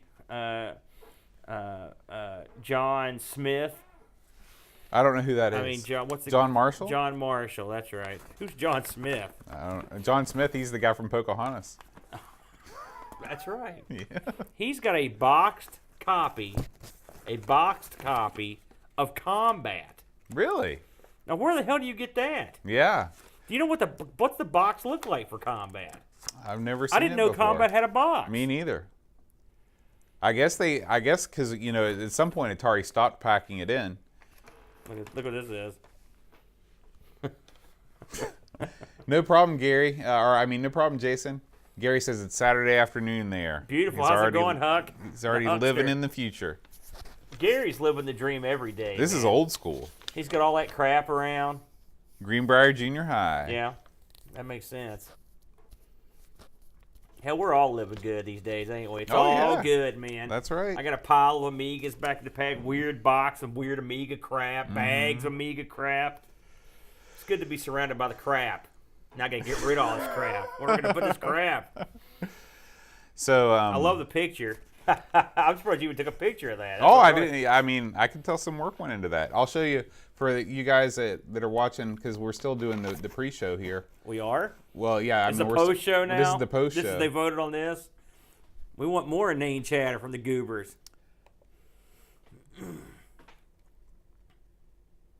Can you believe it was 2014 that you sold me that machine? Oh, jeez, really? No kidding. Yeah. Man. I gave you a hell of a deal on that, by the way. Yeah, you did. 6 times this now. It is. Of course, you're my boy, but to take care of you. Well, you sold it to me for $75, then I sold Kraus the monitor for $75. That monitor was good. Yeah. Yeah. I knew. At the time, I think I was just trying to get rid of it. Yeah. Because I couldn't have. You were pressed for space. I wish I hadn't got rid of it now, but now I'm going to get the new control panel built. Too sweet. Because otherwise, my arcade gaming is at an end. Look at that. There's some pictures from the Greenbrier. We'll put this up here. So these are pictures from the Greenbrier. Excuse me. Here I am in my natural habitat. Yeah, what a swank! Look at you, look like a goofy, Kennedy, like one of the ones the kid they don't talk about. Billy Bob Kennedy or that's me, Billy Bob Kennedy. Goober Kennedy. Put him in the picture room quick.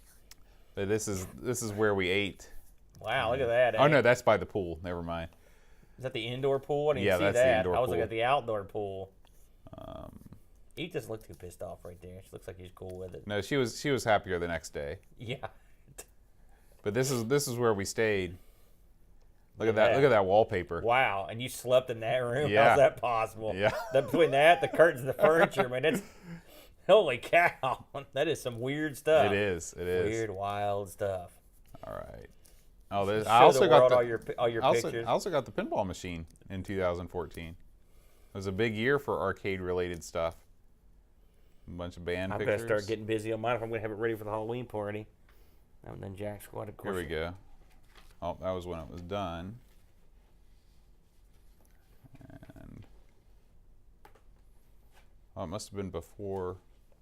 Well, I need more. I forgot how many pictures because that was the year I went to Thailand too. So.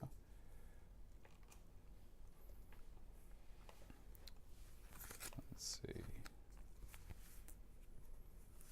Here we go. Yeah. Yeah. Yeah. You get the best. You got pictures of the best parts. Yeah. I think. Oh man. It's a book from Pac-Man for the Atari. Oh, yeah. Those game matrices, you can always tell they're the. That's neat art. Warranty card. Hey, look, there's your game, Boat. Yep. Show the crowd. Battle Zone. J.R.R. Tolkien's War in Middle Earth. Hey, I've got that boxed and sealed I wonder if that's... somewhere. Is this the same manual for it? Is it for the Amstrad CPC? Probably not. I don't know. Let's see what this is for.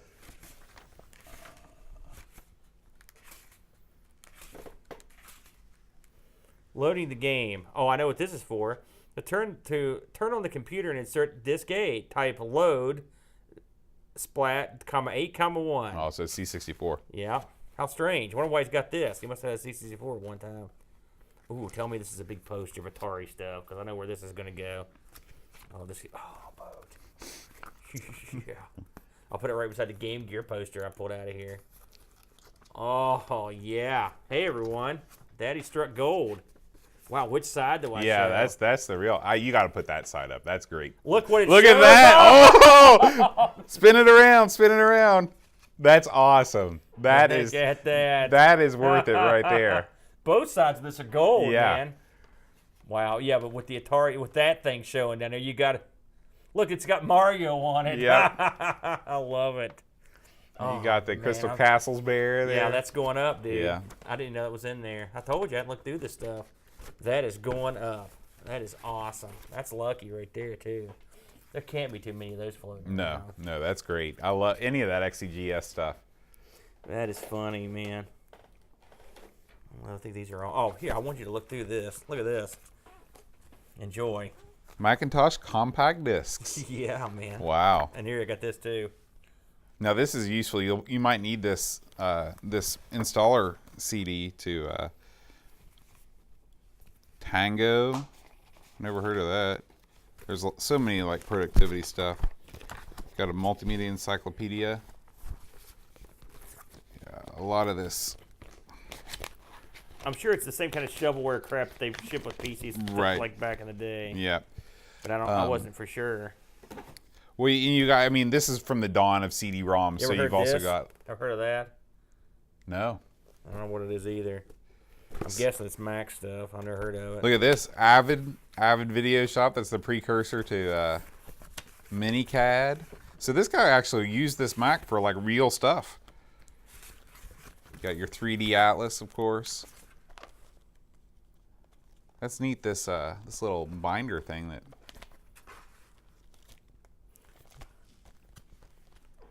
Look at that. Compact discs for your Macintosh. Yeah. And we Pro got- Right, that's a Mac app, right? Yeah, I got heck if I know, man. And of course, well, things you never knew existed. Remember these little catalogs you better get as a kid and usually look through them. Like Oriental Trading Company and all that Yeah. stuff. Oh my, look at this. There's Rogue. This must be a comic book stuff. I don't know who's gonna watch this. This post show. This is for nobody, but this is how we just do it for ourselves now. Right? That's right. Lincoln smoking a cigar, real penny. That's the way Lincoln smoked it. He used to smoke he was a 2-pack a day, man. I can't believe that Atari poster. Like I said, I found a Game Gear poster in here too. I already took it out, but look at he. I remember this ad campaign. And my fingers are so jacked up I can't even open this thing. I think it folds open. There it is. Start with game 3. That might go on the wall too. I wonder if they started putting those in later on, you know, in later runs of ET when I don't they started know. getting complaints. I don't know, man. That's funny.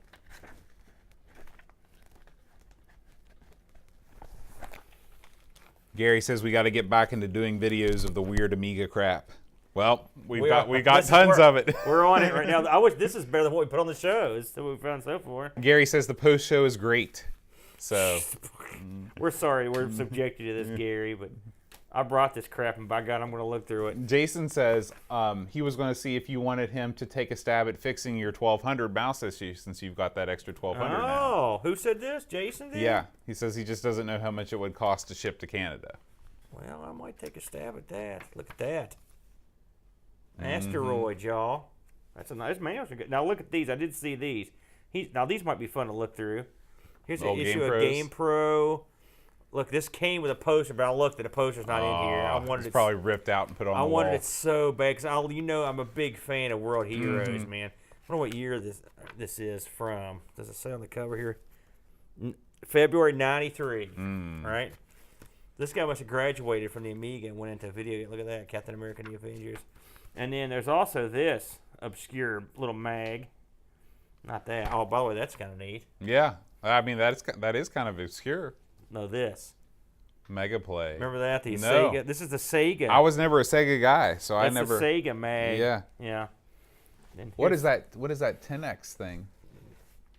Here, hand me this. Those are like out for that one place right there. Not them, but the next one.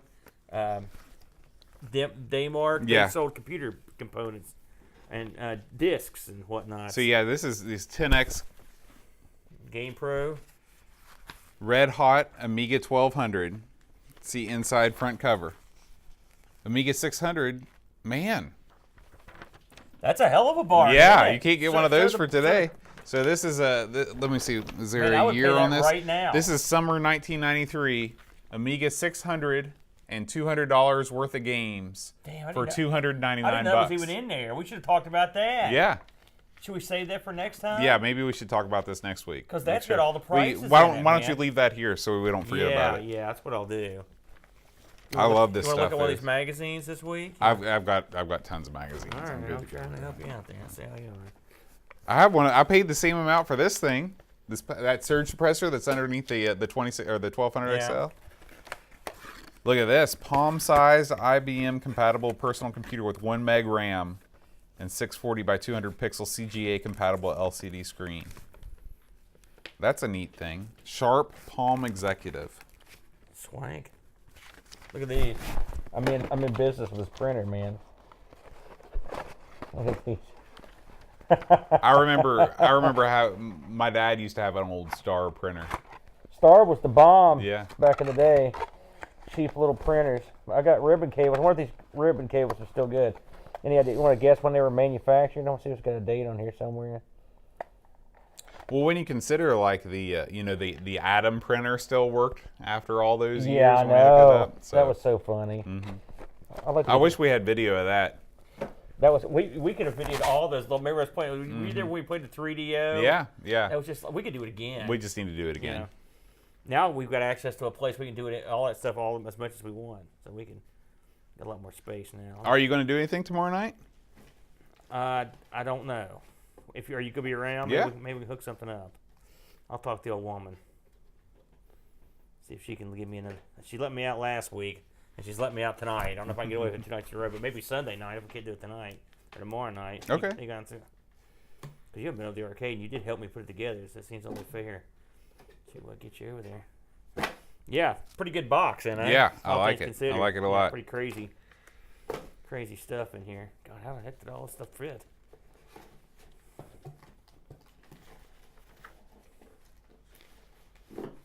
So would you get something like this at a comic book shop? They'd have these like That's laid right, out and they were free. free. And, They still yeah. do. They still have stuff like that. They leave them out. You grab them. Here.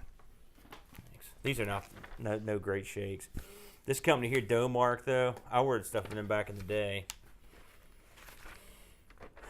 This is the. Did you look through this at all? That's what I was reading out of earlier. This is 486, 25 megahertz with 170 meg hard drive, and a 14-inch monitor. It's a deal. It's got a 5 1/4 inch and a 3.5 inch drive, so it's got both the floppies. $1,200. That's it. Microsoft Windows 3.1. Yeah, I mean that's These would be fun to look through too. Mhm, We should probably leave this or two. We could compare it with the piece because it's about the same year. I don't know when this menu. Does it say when this thing was? What the date? there's was? got to be a date on there somewhere. Yeah, we'll find one. Oh man, I've got one of those Go VCRs. I'll set that in there too. Yeah, so we got. And wait till you see some of these wacky.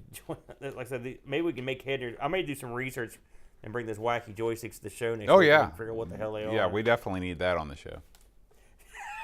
I can't tell if you're being I know that. Oh yeah, we need that on the show. I didn't say that in the way that I wanted to. I wanted to say it less sarcastically. You can't help yourself, can you? Man, that's going right up on the wall. God, I wish I could have both sides of that though. Look here. Hey, here's what you can win. Look at that XE disc drive. Did they make one exclusively for the XE? They did. You're kidding me. They're not common. XE 5 1/4 inch disc drive. Mm-hmm. It's called like I want to say it's like the XE 451 or something like that. Let me see.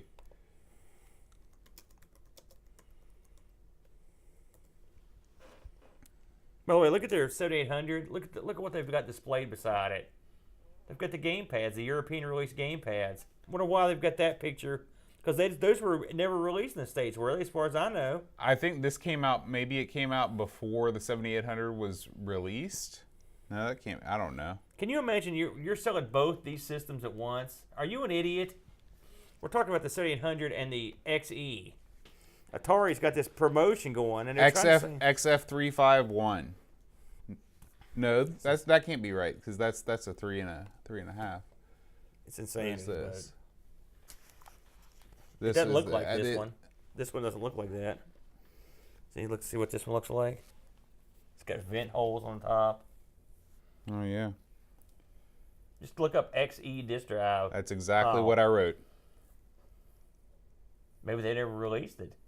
They might not have. The XEGS was Maybe I should such a scan that bomb. in. It's like super rare. Yeah. It's not showing up on Google, so. It must Interesting. Not exist then. Yeah. Oh, is that it? Right there? But this is another scan from a magazine. It's not a real picture. XF551, at least I wasn't off on the... That looks like this one. The color is not the same exactly, but like I said, it could have been anything. So this is a scan of... Yeah, so let's see.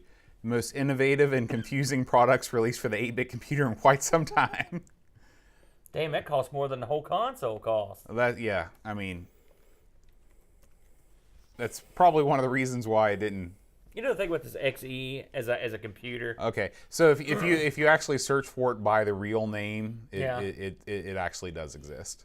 So this as a computer is the most ungainly, goofily shaped thing you've ever seen since the Coleco Atom. Mm-hmm. Just crap everywhere, big, long, stupid. In case you're wondering, people, we're talking about the XEGS. Atari XEGS, which is this thing right here. Aaron has this. He has the complete system. Well, I don't have one of those joysticks. Oh, well, you have almost the complete system. I like to have one of those, but they're just regular Atari sticks with a different base. Yeah. You know, I'd rather have one of the 7800 game pads. What does that thing do? That's a button. Is it just a button? I don't remember what I don't even remember what it said. It's funny because I bought that keyboard. I've never hooked it up. You didn't buy the keyboard. Yeah, I did. I bought the keyboard for you for your birthday. Thanks. I outbid you. I outbid you in the auction. I thought I bought the keyboard. We're closing it up, folks. Now wait a minute. Hold on a second. Don't close it up. You bought me the system. No, I bought you the keyboard. No, you bought me the system. No, I bought. Really? You bought me the system. Are you sure? Yeah, I bought the keyboard. You bought the system. I thought that you had the system. No, I never have. Now, how am I going to end up with that system? You bought it for me. All right, I take it back. We're opening it back up. You were burying me in front of 3 people. I knew you were full of crap. You bought me this. I mean, this is better. You bought me the whole system.